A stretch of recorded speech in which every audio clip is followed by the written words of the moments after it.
answered it there, but for the panel tomorrow, what is the key message that you, as a former referee and still involved in helping other referees, I'm sure, what's the key message that you want people to take away?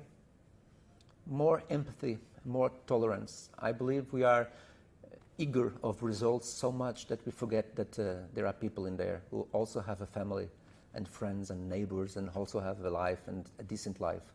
So sometimes we tend to forget that the referee is a human being who makes mistakes, even with the technology, as it happens with players and coaches, for example, with everybody.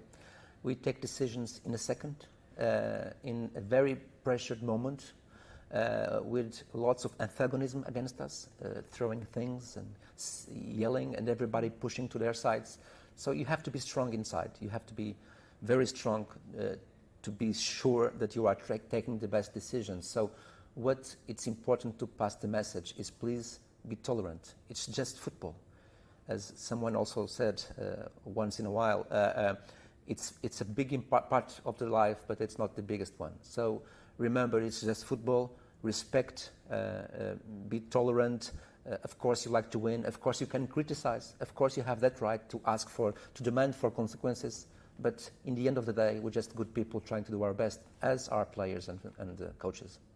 Has the way referees are perceived, has that changed now due to social media at all? I believe it's getting worse, because social media gives the right to everybody to criticize, especially the ones who didn't do it with public voice before. So, and football is a sociological phenomenon, very unique, because it can put you in a very emotional state, sometimes irrational state, which is worst.